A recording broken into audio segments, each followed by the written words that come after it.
dark one. This is dark one, Holmes. That's good though, because we're talking about fear and shit like that. So that's good for the dark. Why am I talking like that? I don't know. I ain't doing this, eh? I got to stop this shit when I start recording and start doing the video bloggy thing. Because people be like, yo, man, I know you're Chicano. And I say, I'm not Chicano. What are you talking about? What are you talking? I be like, yo, homie, what you talking? I ain't no Chicano. And then they be like, what, do you have a problem with Chicanos? They be like, yo, do you have a problem? I like, no. I good friends with some Chicanos, man. I don't got no problem. I'm just not one myself, that's all. Alright, are we ready? Here we go. Ooh, I'm a little verklempt. I'm a little verklempt over here. Do I got the shine going on? Am I shiny? Am I a little shiny there? Just a little bit. Just a little bit. You know, just a little bit shiny. I don't know what it is. Just a little bit. Hey, a little bit, you know. All right, let's go. Recently, I came across the profile of an aspiring writer who mentioned she never had the courage to put her words on paper before publishing her little ebook. Yeah, I know I'm supposed to be supportive and encouraging to fellow authors for attaining their dreams, but I just can't help but use a condescending adjective like little when someone pens a 63-page ebook and thereafter fancies themselves an author. Please, 63 pages? That's a goddamn pamphlet. Are you really interested in being a writer, or do you just fancy the label? Forgive me, I digress already. Anyway, what I wanted to call attention to, the word that stood out to me, was courage. I mean, suddenly, for the first time in my life, it really hit me. Like, wow, there are writers who are worried about being liked.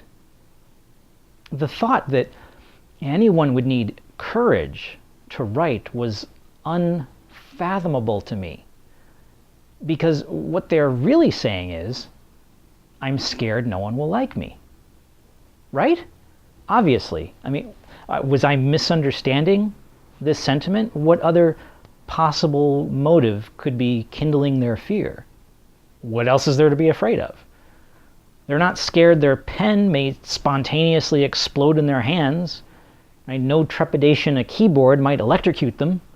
I mean, talk of courage is because they fear their efforts are a waste of time and will be met with ridicule.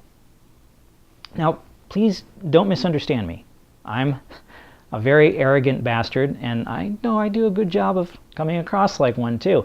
But in this instance, I want to be clear in stating I am not being condescending towards the fears of other authors. I'm not belittling them for being afraid. That's not my intention at all. What I'm attempting to express isn't bemusement or contempt for their insecurities. What I'm trying to say, and you may not believe this, but in all my years of writing, such a fear has never crossed my mind. See, I know that I'm a good writer. Having even an inkling of insecurity about the quality of what I create has never occurred to me. Now, certainly, there are many writers with far more talent and skill than I, and I can easily find myself humbled by the genius of gifted writers. But, despite being humbled by those I admire, it doesn't change the fact that I'm still really damn good.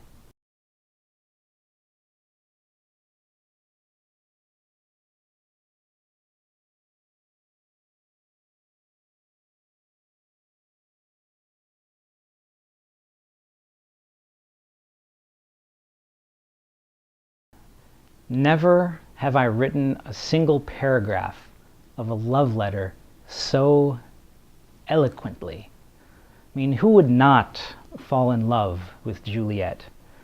I fear I may never be so fine a wordsmith.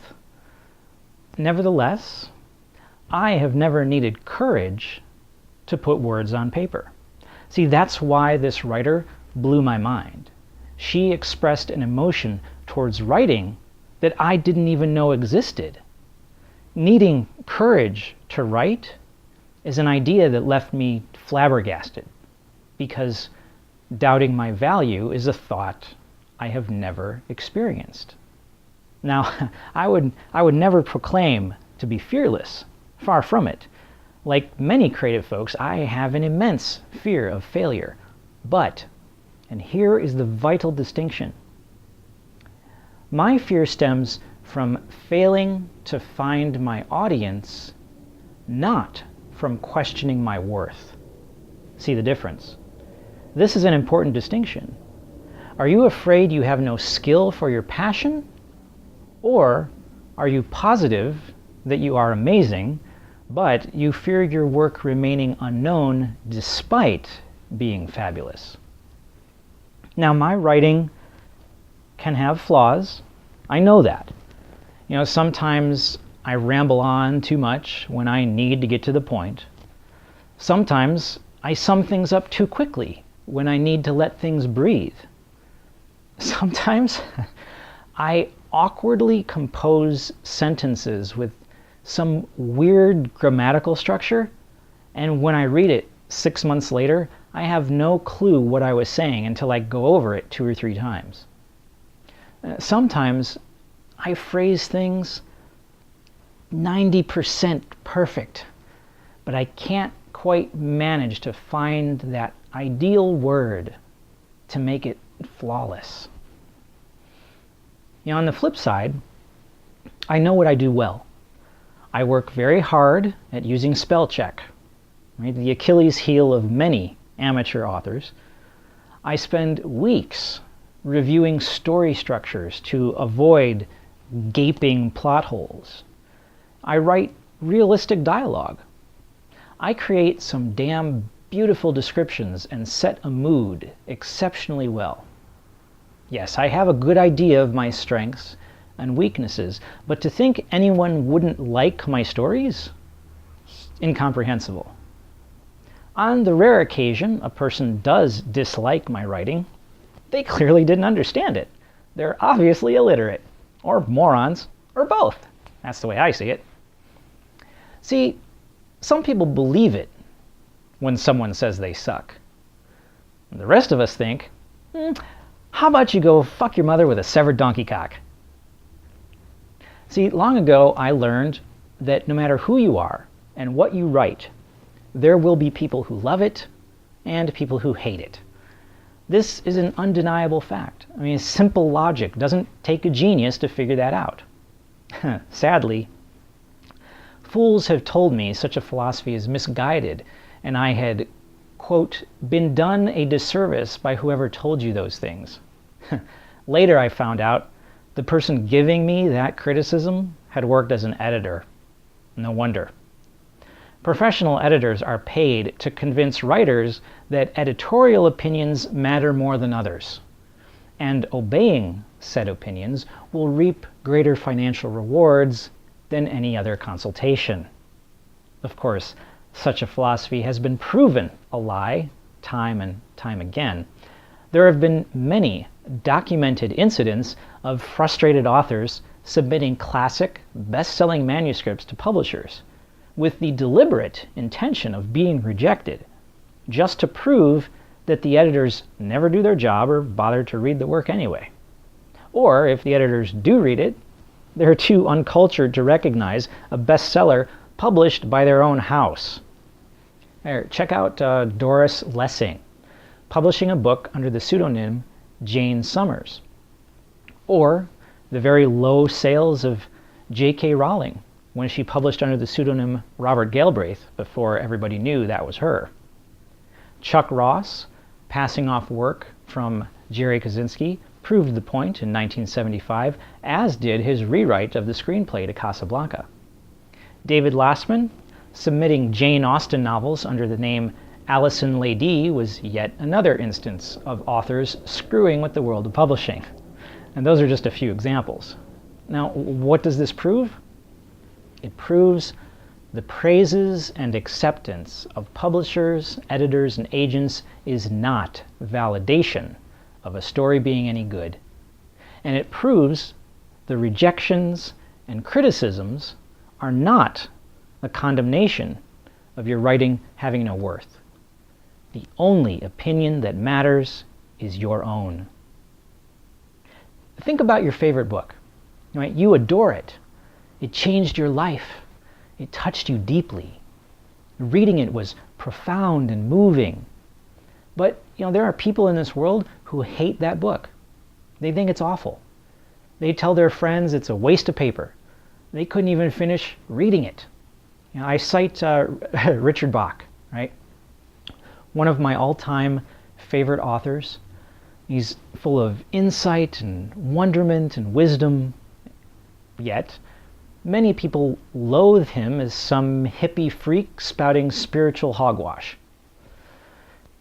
Think about a book you find terrible, right? It was a joke. It was laborious. It was horribly written. You have no idea how anyone could praise such a piece of crap. I mean, how did it get published? Yet, there are people in the world who love that book. They think it's genius, a masterpiece. I cite J.R.R. Tolkien. I admire the depth and breadth of his work and think his efforts to build an imaginary world are extraordinary and will remain unparalleled for a century.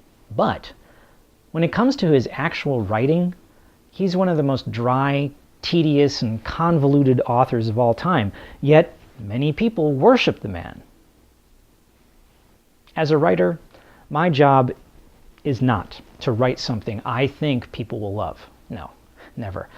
My job is to write something I will love, and then work to find an audience who will appreciate what I have created. Finding your tribe. That's what it's all about. You write what is true to your own heart, then you find your tribe. Find those who regard you as a tribal minstrel. Find those who will admire and appreciate your efforts. Find your fans. Find the ones who will say, yes, this speaks to me. Some folks never had the courage to put words on paper. But courage isn't about impressing the world. Courage is about undertaking the quest to find your tribe. And may your tribe be vast and devoted, honorable and true. How about you? What dreams are you afraid of attempting? Be sure to like and subscribe. Thank you very much for watching. Catch you next time.